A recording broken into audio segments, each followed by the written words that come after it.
시청자 여러분 안녕하십니까? 주간 종합 뉴스입니다. 땅 투기 의혹이 인천에서도 확산하고 있습니다. 정치권으로도 수사를 확대해야 한다는 지적이 나오고 있는데요. 더불어민주당 인천시당 소속 시구의원들은 기자회견을 열어 전수조사를 제안했습니다. 이형구 기자입니다. 인천은 검단 신도시와 검암 역세권 등을 중심으로 땅 투기 의혹이 일고 있습니다. 인천평화복지연대와 인천도시공사 노조가 먼저 수사 확대를 주문했고 정의당도 정치권까지 수사 확대 필요성을 제기했습니다. 서구 한들도시개발사업지구에서의 전 현직 지방의원들의 투기 의혹도 이어지고 있다. 인천시는 LH공사와 비슷한 사례가 없는지 철저히 조사를 해야 한다. 더불어민주당 인천시당도 뜻을 같이 했습니다. 인천시의원과 10개 군구의회 원내대표단은 공동 기자회견을 열어 전수조사 확대를 제안했습니다. 시구의원을 포함한 고위공직자와 인천도시공사 임원까지 조사 대상에 포함하자고 밝혔습니다. 3기 신도시로 지정된 계양 테크노밸리를 포함한 인천 지역 전반의 부동산 개발과 관련해 투기 의혹을 들여다보자는 제안입니다. 선출직 공직자, 시군공구, 고위공직자, 인천도시공사 임원까지 부동산 전수조사 대상을 확대하여 전수조사할 것을 제안하는 바입니다. 진상규명을 통해 의혹과 불신을 해소하고 부당하게 얻은 이익은 반드시 환수하도록 하여 한편 최근 정부 합동조사단이 2차로 발표한 투기 의심자 23명 중 인천 지역 공직자는 한 명도 없었습니다. 앞서 인천시는 시와 계양구 도시공사 직원 645명의 개인정보 동의서를 국토교통부에 제출한 바 있습니다. BTV 뉴스 이영구입니다. 국민의힘 인천시당도 기자회견을 열어 투기 의혹에 대한 철저한 조사를 촉구하고 나섰습니다. 인천 지역 의원들에게 부동산 투기 의혹이 제기된다면 수사에 적극 협조하겠다는 뜻도 밝혔습니다. 이정윤 기자의 보도입니다. LH발 부동산 투기 의혹은 전국적으로 확산하고 있습니다. 인천도 예외가 아닙니다. 3기 신도시로 지정된 계양 테크노밸리와 서구 검단 신도시, 검암 역세권 등 곳곳에서 땅 투기 의혹이 일고 있습니다. 경찰 수사도 속도를 내고 있습니다. 인천경찰청 부동산 투기사범 특별수사대는 농지법 위반 등의 혐의로 현직 계양구 의원 A씨 등 8명을 입건한 상태입니다. 인천 지역에서도 수사 확대 필요성이 제기되고 있는 상황입니다. 국민의힘 인천시당은 기자회견을 열고 3기 신도시에 이름을 올린 공직자와 가족들에 대한 철저한 조사가 필요하다고 강조했습니다. 특히 인천이 3기 신도시에 포함돼 있는 만큼 성역 없는 조사가 이뤄져야 한다는 입장입니다. LH 자체 조사나 인천경찰청의 조사 결과가 끝이기를 기대해 보지만 이것이 끝일 것으로 생각하는 국민이나 인천 시민은 아무도 없을 것이다. 국민의힘 인천시당은 시의원과 기초의원에게 부동산 투기 의혹이 제기된다면 수사에 적극 협조하겠다는 뜻도 밝혔습니다. 우리 인천에서부터 정의로운 도시, 깨끗한 도시를 만들기 위한 운동을 전개하고자 합니다. 우리 인천 도시공사와 유관기관에서 이루어지는 모든 사업들에서 유사한 비리가 없는지 철저히 조사하도록 하겠습니다. 국민의힘 인천시당은 부동산 투기 의혹 규명을 위한 LH 특검과 국정조사도 촉구했습니다. 부동산 투기 의혹으로 시민들의 실망감이 커지고 있는 가운데 여야 모두 철저한 조사를 통한 부동산 투기 근절을 외치고 있습니다. BTV 뉴스 이정윤입니다. 지금부터는 인천시의회 시정질문 소식 전해드립니다. 먼저 난항을 겪고 있는 제2인천의료원 건립 문제가 도마 위에 올랐습니다. 박남춘 인천시장은 제2인천의료원보다 국립대병원과 국립암센터 유치가 먼저라는 입장을 밝혔습니다. 이정윤 기자의 보도입니다. 인천의 공공의료기관은 모두 8곳으로 병상 수는 1,338병상입니다. 전체 의료기관의 4.1%, 전체 의료기관 병상 수의 4.5%에 불과합니다. 세종과 울산을 제외하고 제일 낮은 수준입니다. 인천시는 지난 2019년 제2인천의료원 건립 타당성 연구 용역을 진행했습니다. 하지만 막대한 예산이 필요하기 때문에 중장기 과제로 미뤄져 있는 상황. 인천시 의회에서도 이 문제가 거론됐습니다. 2019년판 인천 2030 미래 이음에는 2019년 11월 인천의료원 건립 타당성 용역 최종 보고회를 거쳐서 2025년 착공하여 2026년 준공하겠다고 밝힌 바 있었지만 박남춘 인천시장은 우선 국립대병원과 국립암센터 유치를 추진하겠다고 밝혔습니다. 재정적 부담을 줄이고 공공의료 체계를 강화할 수 있는 최적의 방안이라는 겁니다. 국립대병원과 국립암센터 등을 유치하면서 제2인천의료원 건립 방안에 대해서도 검토하겠다는 입장입니다. 단계로는 우리 인천이 그동안 중앙정부의 공공의료 혜택으로부터 소외돼 있던 그런 요소들을 우선 채우면 이거는 우리 시의 재정 부담도 굉장히 줄일 수 있는 그런 방안이거든요. 그러니까 그런 노력도 병행해 가면서 인천의료원이 확대되고 무슨 역할을 해야 되는지에 대해서는 저는 적극적으로 검토할 그런 용의가 있습니다. 인천시는 영종의 감염병 전문병원 건립이 필요하다며 정부의 지원을 요청한 상태입니다. 박 시장은 감염병 전문병원의 중요성을 다시 한번 강조했습니다. 영종은 감염병 관리가 안 되면 안 되는 곳이다. 그리고 거기는 공항이라고 하는 중앙정부의 아주 대규모 시설이 들어와 있지 않느냐. 이것을 커버하면서 영종 주민들의 의료를 하기 위해서라도 영종에만큼은 국립대학교 병원 분원이 들어와야 된다. 박 시장은 공공의료를 강화하기 위해 우수 인력을 확충하고 의료 장비를 현대화하는 등 다양한 지원도 하겠다고 밝혔습니다. BTV 뉴스 이정윤입니다. 승기천 물길 복원 사업에 속도를 내야 한다는 지적도 나왔습니다. 인천시가 제시한 대표적 원도심 활성화 사업인데 의지가 부족하다는 질타를 받았습니다. 네, 주안동 일대 승기천 물길을 복원해 상습 침수 문제를 해결하고 친수 공간을 확보한다는 주문입니다. NIB 원태규 기자가 보도합니다. 미추홀구 승기사거리 일대는 장마 때마다 주민들이 침수로 고통받고 있습니다. 이를 해결하고자 제시된 게 승기천 물길 복원 사업. 지난 2019년 인천시는 용일 사거리부터 승기 사거리까지 2km 구간의 승기천 물길을 복원해 상습 침수 문제를 해결하고 주민 친수 공간을 확보한다고 밝혔습니다. 하지만 사업은 현재까지 별다른 진척이 없는 상황.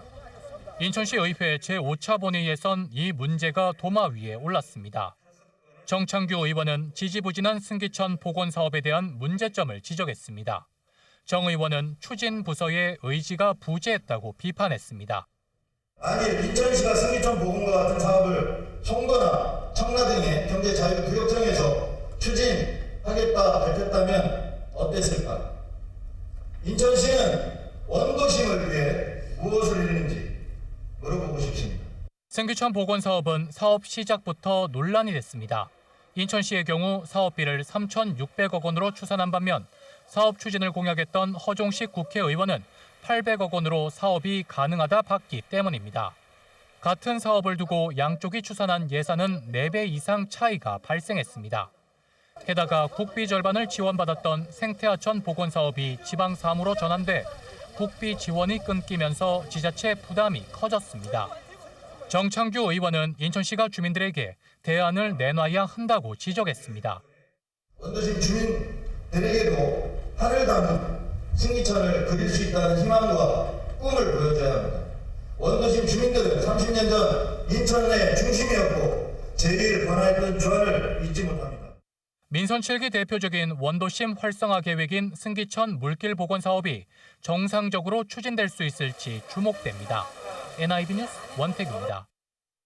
인천시 교육청을 상대로 한 시정 질문에선 재물포고등학교 송도 이전 문제가 시의원들의 질타를 받았습니다.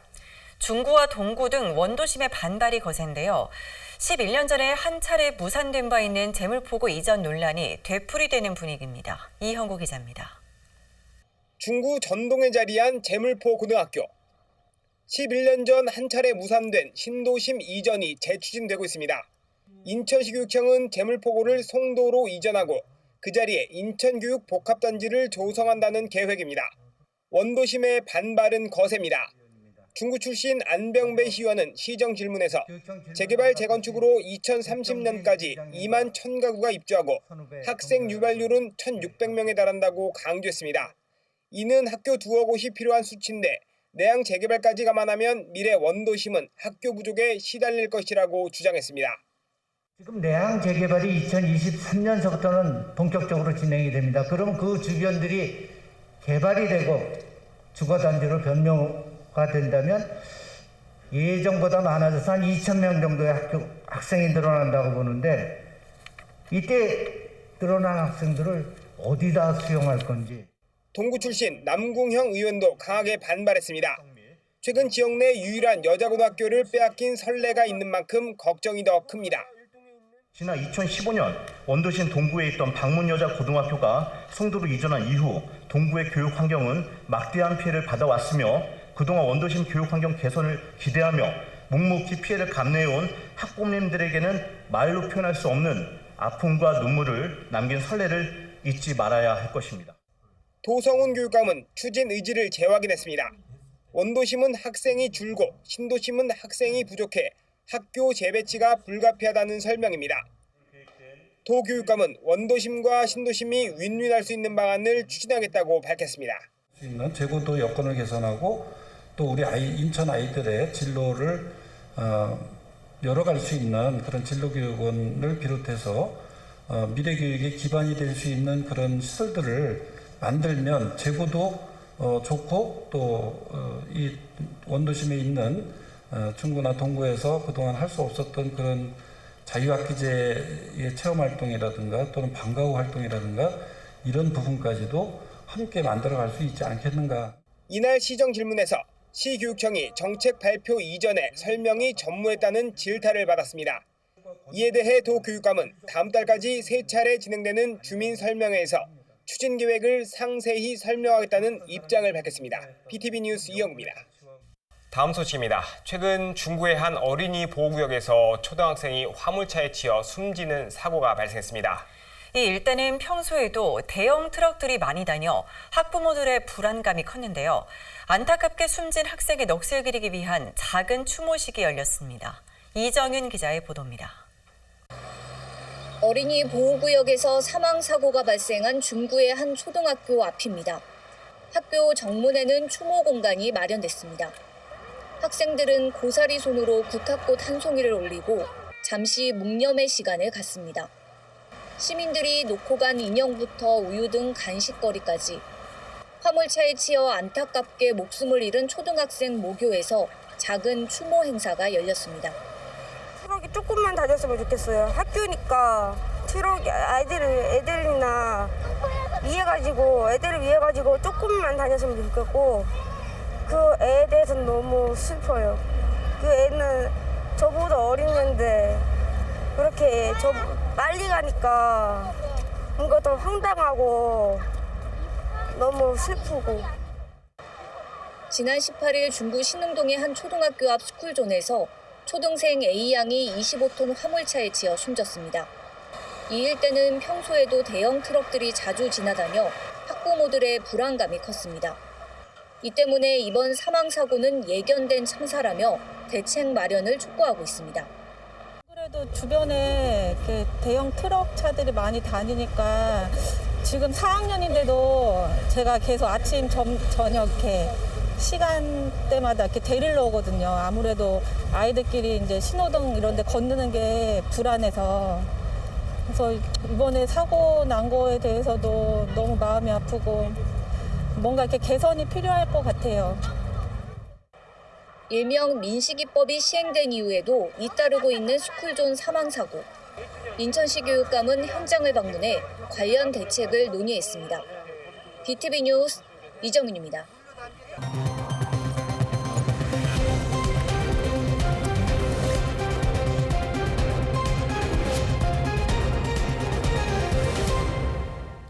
시민들의 청원과 신고, 호소를 귀담아 들어보고 관계간의 입장을 확인하는 청신호 시간입니다. 오늘은 앞서 본 스쿨존 사고 관련 소식입니다.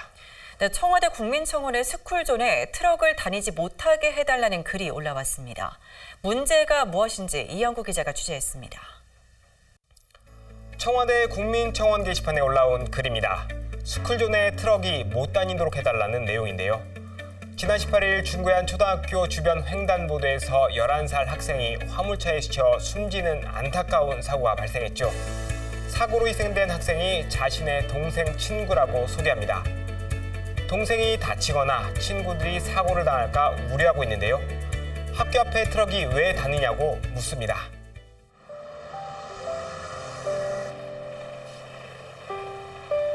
사고가 발생한 건 지난 18일 오후 1시 51분쯤. 학교 주변 횡단보도를 건너던 11살 초등학생이 25톤 트럭에 치이면서 목숨을 잃었습니다.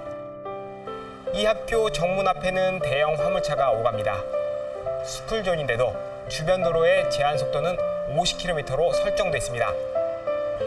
현행 법규는 어린이 보호구역은 보통 시속 30km로 제한합니다. 하지만 강제 사항은 아닌데 이곳은 큰 길이란 이유로 최고 속도를 풀어준 겁니다. 초등학생들이 안전하게 등하교를 할 수 있는 환경이 아닌 겁니다. 인천시의회 시정질문에서도 이 문제가 도마 위에 올랐습니다. 손자가 해당 학교에 다닌다는 안병배 시의원은 학교 주변 환경을 문제 삼으며 교육감에게 청원 동참을 주문했습니다. 어른들이 지켜주지 못해서 죄송하다고 꽃을 바치고 왔습니다. 스쿨존에 화물차 통행을 금지시켜달라는 청와대 청원도 있었습니다. 함께 동참해 주시겠습니까? 또 이 학교뿐 아니라 인천 지역 모든 학교에 전수조사가 필요하다고 주문합니다. 통학 시간대라도 다녀서는 안 됩니다. 그리고 제한 속도도 50km에서 30km로 낮춰주시고 또 학교 정문 앞에 보면 전봇대와 또 가로수, 간판들 이런 부분으로 시야를 가리고 있습니다. 이뿐만이 아닙니다. 모든 학교가 그렇습니다. 인천 학교 모두 전수조사해서 인천시와 협의를 통해서 정비 계획을 세우시겠습니까? 도성훈 교육감은 현장 방문을 통해 문제를 파악한 뒤 대책을 마련하겠다고 밝혔습니다. 학생들의 등교 또는 교통 안전 이런 부분에 대해서 지금 말씀하신 대로 제가 오늘 가서 검토를 해보고요. 그런 부분에 대해서는 적극적으로 함께하도록 하겠습니다. 이날 도성훈 교육감은 학교를 찾아 대책 회의를 진행했습니다. 관계기관 협의회를 구성하기로 뜻을 모았는데요. 교육청과 학교, 학부모, 그리고 인천시와 경찰, 중구청 등이 참여해 문제를 풀어나가기로 했습니다. 경찰은 특정 범죄 가중처벌법 등에 관한 법률, 이른바 민식이법 위반 혐의로 운전자 A씨를 입건해 조사 중입니다. 이 법이 만들어진 근본 목적, 이런 안타까운 사고 재발을 막기 위해서였습니다. 하지만 너무나 소중한 목숨을 또 잃었고 이 학교에 아이를 보내는 가족은 불안감을 호소하고 있는데요. 그래서 오늘 저희가 드리는 신호는 빨간색입니다. 관계기관 협의회를 구성해 대책을 찾아 나선 건 다행이지만 오늘도 아이들은 위험한 상황에서 통학을 하고 있기 때문인데요. 더 이상 사고가 발생하지 않도록 특단의 대책이 마련되길 기대하며 저희도 관심을 갖고 지속적으로 취재하겠습니다. 지금까지 청신호의 이영구였습니다.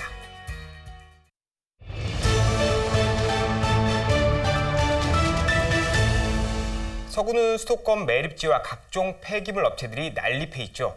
환경 피해는 고스란히 주민들 몫입니다. 특히 주거 부적합 판정을 받은 4월 마을과 수도권 매립지 주변 쓰레기가 불법으로 매립된 것으로 드러났습니다. 수만 톤으로 추정될 만큼 매립된 양이 엄청난데요. 구청은 4년 전 현장을 확인했지만 행정 대집행 등 강력한 조치는 없었습니다. 이정윤 기자가 취재했습니다. 이곳은 서구 왕길동입니다. 이 수도권 매립지 인근인데요. 바로 옆에는 주거 부적합 판정을 받은 4월 마을이 위치해 있습니다. 그런데 이곳에 쓰레기들이 불법으로 쌓여져 있다고 하는데요. 얼마나 많은 쓰레기들이 쌓여져 있는지 현장으로 가보겠습니다.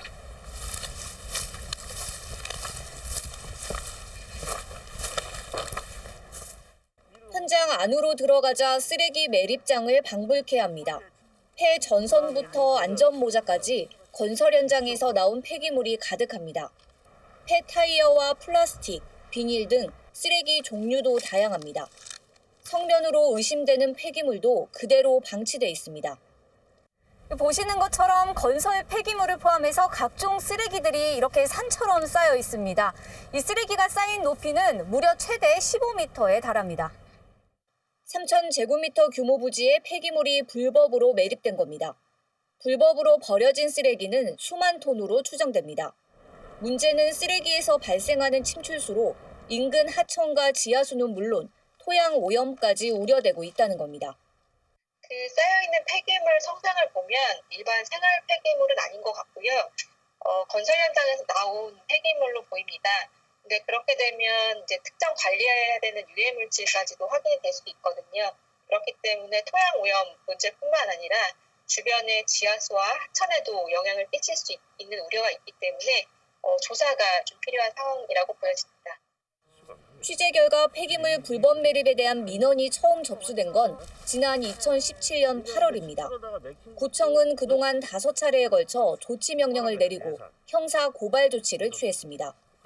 하지만 3년이 넘도록 현장은 그대로 방치됐고 불법 매립된 쓰레기는 늘어난 상황. 행정 대집행 등 강력한 조치는 없었습니다. 적극적인 행정을 통해서 이런 환경 문제만큼은 양보와 타협 없이 철저하게 또는 강력하게 했어야 되는데 그런 부분에 대해 좀 미진한 부분이 있었다고 생각을 하고요. 앞으로는 이 문제를 서구청과 서구의회가 적극적으로 주민 편에 서서 처리할 예정에 있고요. 서구는 빠른 시일 내에 폐기물 처리가 이뤄질 수 있도록 대책을 마련 중이라고 밝혔습니다. 또 재산조회 등을 통해 행정 대집행이 가능한지 검토하고 있다고 설명했습니다. 그래서 어떻게 해야 더 빨리 비용도 최대한 줄여서 처리할 수 있을지에 대한 거를 검토하고 있었고요. 행정 대집행을 한다고 그냥 쉽게 되는 건 아니기 때문에 그 당사자들 재산조회도 해야 되고 그런 사항들 다 진행하고 있고요. 서구는 폐기물 처리가 끝나는 대로 토양 오염에 대한 조사도 진행하겠다는 입장입니다. BTV 뉴스 이정입니다. 정부와 공공기관은 물품을 구매할 때 주로 조달청에서 이용합니다. 근무복 등을 살 때 국내 중소기업 제품을 사면 우대하기 때문인데요. 이를 악용해 베트남과 중국에서 의류를 수입해 국산으로 둔갑시켜 납품한 업체들이 적발됐습니다. 납품 금액만 678억 원에 이릅니다. 배상민 기자입니다. 경찰복, 공익근무 요원복, 공공기관 근무복 등이 전시되어 있습니다.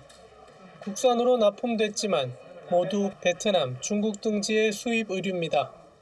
9개 업체가 지난 5년간 외국산 의류를 국산으로 둔갑시켜 정부와 공공기관, 군부대 등에 납품한 물품은 158만 점, 납품 금액은 678억 원에 이릅니다.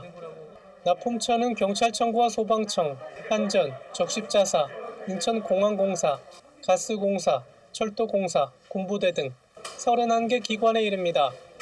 이들 업체는 납품 계약 물량을 자체 생산할 능력이 부족한데도 직접 생산을 조건으로 조달 납품 계약을 체결했습니다.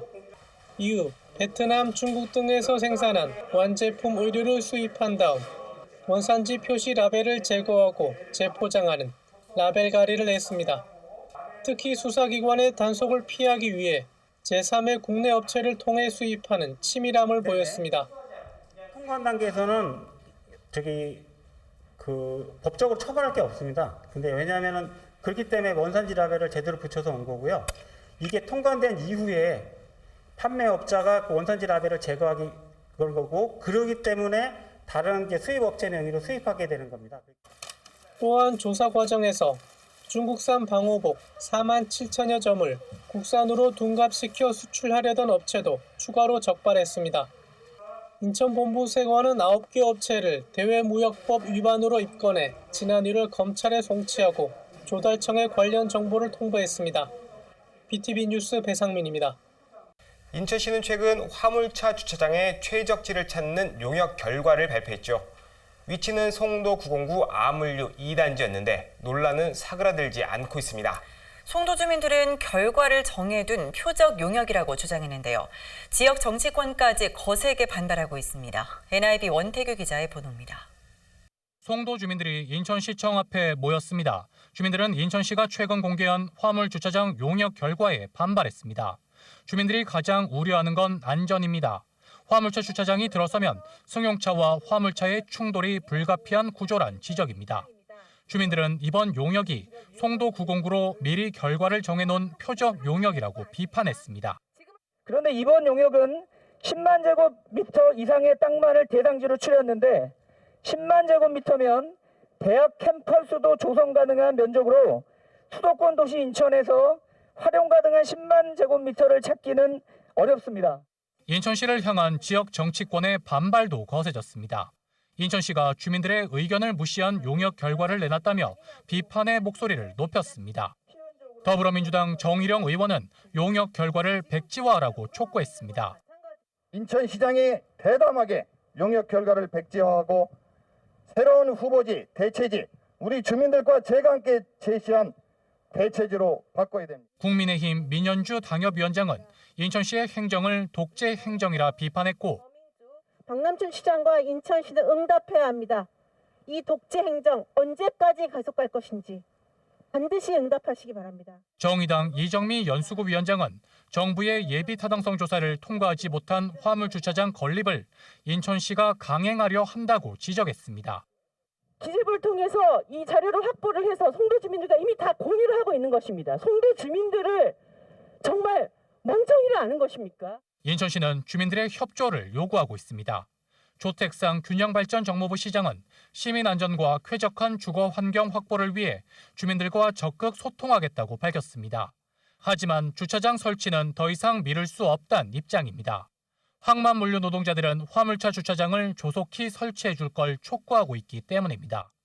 송도 주민들과 지역 정치권의 반발이 인천시 입장에 어떤 영향을 줄지 주목됩니다. NIB 뉴스 원태규입니다.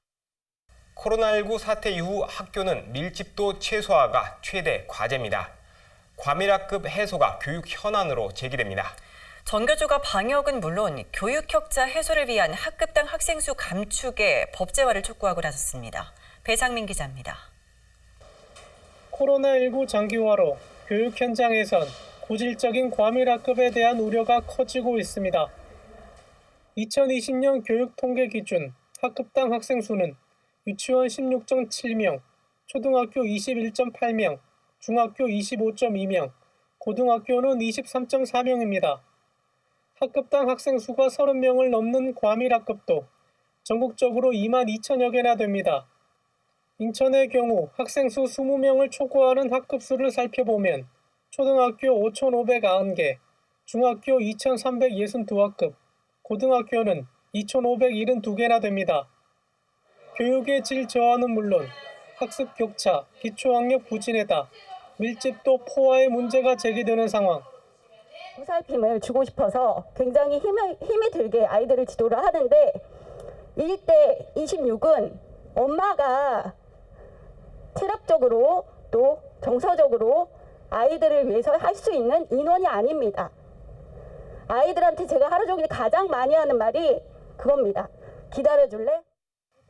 전국 교직원 노동조합이 초중고 학급당 학생 수 20명 이하, 유치원 학급당 학생 수 14명 상한제 법제화를 촉구하고 나섰습니다. 학급당 학생 수의 적정화는 코로나19 감염병 예방을 위해 충분한 거리 두기가 필요하다는 이유 때문만은 아니다. 수업 시간에 집중도를 높이고 토론 수업과 탐구 수업 등 다양한 교육 활동을 충분히 가능하게 하기 위해서도 절대적으로 필요하다. 전교조는 또한 학급당 학생 수 감축과 함께 학교 간 학생 수 불균형 현상이 심각하다며 관련 대책 마련도 시교육청에 요청했습니다. 한편 국회 이탄희 의원과 이은주 의원이 각각 발의한 교육기본법 개정안과 초중등교육법 개정안은 학급당 학생 수 기준을 20명 이하로 명시하는 내용이 담겨 있는데 상임위에 계류 중입니다. BTV 뉴스 배상민입니다. 인천시는 온실가스를 줄이기 위해 다양한 사업을 추진하고 있는데요. 시민사회단체는 무엇보다 영흥화력발전소 조기 폐쇄가 중요하다고 강조하고 있습니다. 네, 이를 위해선 탈석탄법 제정이 시급하다는 지적인데요. 인천지 국회의원들이 관련 법 제정에 적극 나설 것을 요구하고 있습니다. 이정윤 기자의 보도입니다. 인천 영흥화력발전소는 국내 3위 규모의 석탄 발전소입니다. 지난 2004년 1, 2호기를 시작으로 지난 2014년에는 5, 6호기가 들어섰습니다. 문제는 온실가스입니다. 인천 온실가스 배출량은 2004년 3,286만 톤에서 2018년 6,583만 톤으로 2배 증가했습니다. 이 가운데 영흥화력발전소에서 배출된 온실가스가 3,229만 톤으로 인천 총 배출량의 절반에 달합니다. 시민사회단체는 기후 위기의 심각성을 강조하며 대책 마련을 촉구하고 나섰습니다. 우리가 살고 있는 인천에서도 지금 기후 위기의 위험이 닥쳐오고 있습니다. 해수면 상승과 강력한 해일로 10년 뒤에는 인천 시민 36만 명이 직접적인 침수 피해를 받을 수 있다고 합니다. 시민사회단체는 지역 국회의원들이 탈석탄법 제정에 적극적으로 나설 것을 요구했습니다. 인천시가 지난해 영흥화력 석탄발전소 조기 폐쇄를 건의했지만 제9차 전력수급 기본계획에 반영되지 못한 상황. 중앙정부 차원에서 법과 제도가 마련돼야 한다며 지역 국회의원들의 행동을 촉구했습니다. 탈석탄법이야말로 어쩌면 우리가 생각하는 온실가스를 감축하는 가장 파괴적이고 가장 메가톤급적인 석탄화력발전소를 중단시킬 수 있는 유일하고 가장 기본적인 법입니다. 시민사회단체로 구성된 기후위기 인천 비상행동은 주요 정당의 인천시당과 국회의원 사무실에 촉구서를 전달하고 1인 시위도 진행하겠다는 계획입니다. BTV 뉴스 이정윤입니다.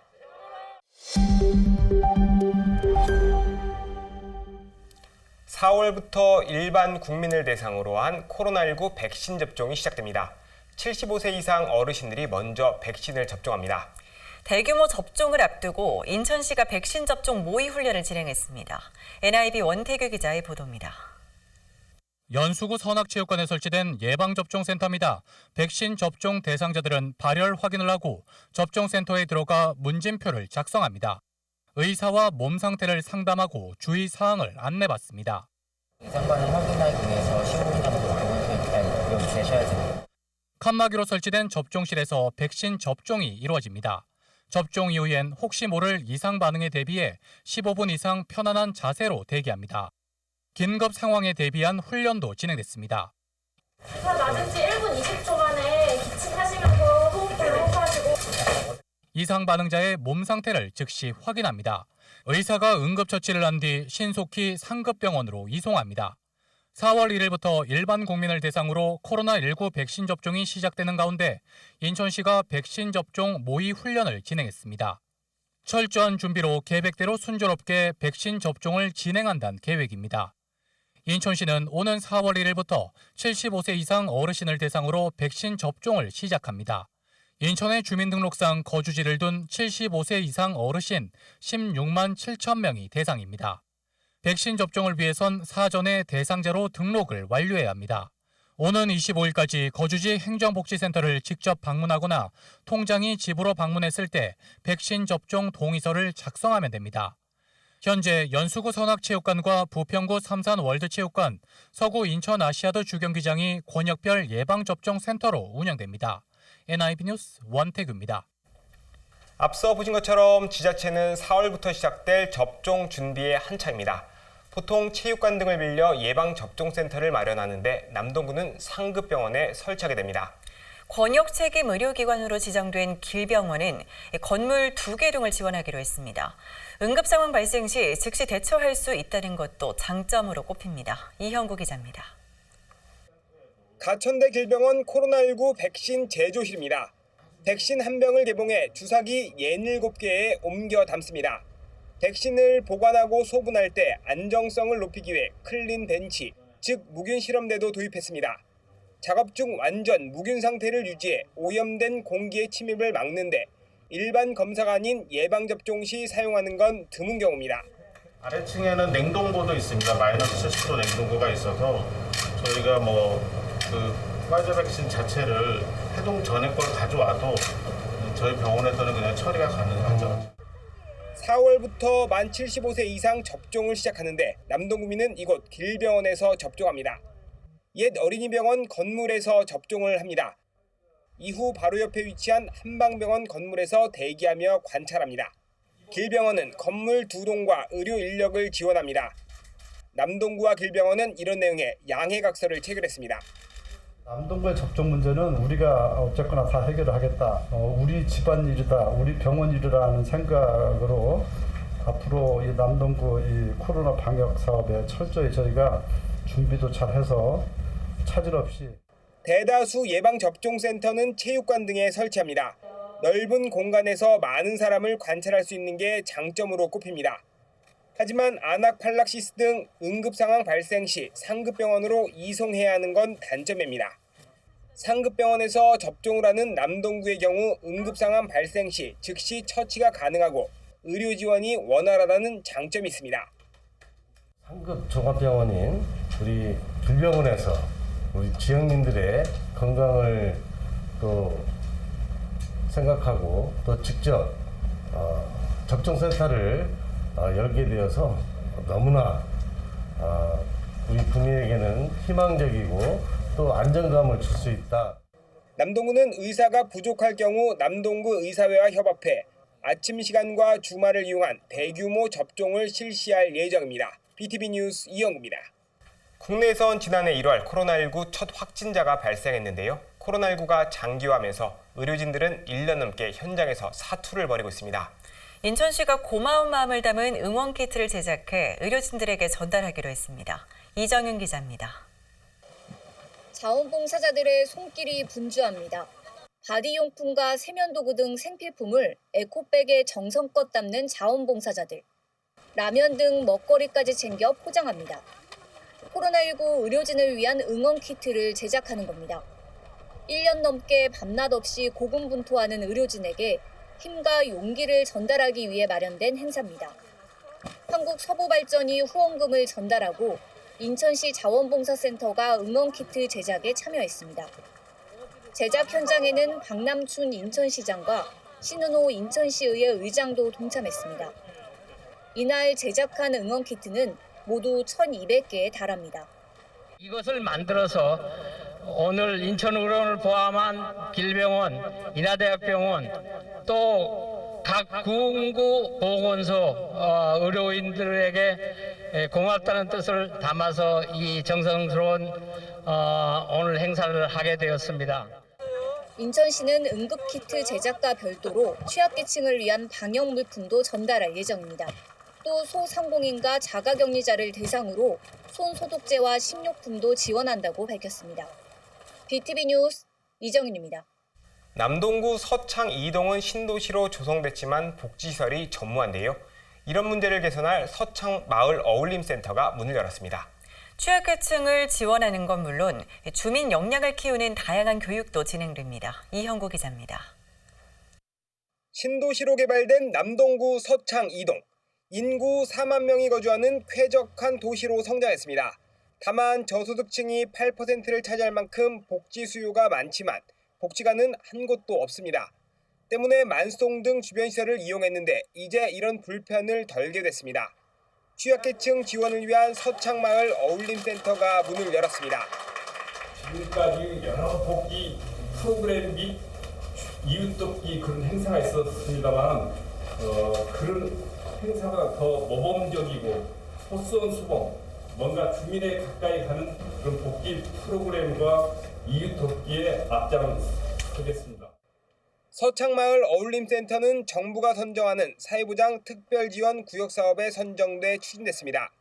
지난해 보건복지부가 선정한 8곳 중 인천에선 남동구가 유일합니다. 국시비 8억 7천만 원을 지원받아 3년간 운영합니다. 마을 문화활동과 공동체 활동, 그리고 생애 주기별 문화교육과 가족기능 강화 교육 등의 사업을 추진합니다. 취약계층과 구민들이 함께 어울리며 행복과 나눔을 키워간다는 구상입니다. 이 서창 이동에 또 특별히 이 복지 수요 대상자들이 너무나 많습니다. 꼭 그 복지 대상자만 이용하는 것이 아닙니다. 이곳은 주민들도 함께 공유하는 그런 센터의 기능도 가지고 있습니다. 한편 이날 개소식에선 취약계층에게 전달할 이웃사랑 꾸러미도 제작했습니다. 코로나19 예방을 위한 마스크와 각종 먹거리가 담긴 이 꾸러미는 지역 내 어려운 이웃에게 전달될 예정입니다. BTV 뉴스 이영구입니다. 코로나19 재확산 우려가 큽니다. 가급적 외출은 자제하시고 손 씻기와 기침 예절, 마스크 착용 등 개막 수칙을 잘 지켜야겠습니다. 네, 이상으로 주간 종합 뉴스를 마칩니다. 시청해주신 여러분 고맙습니다.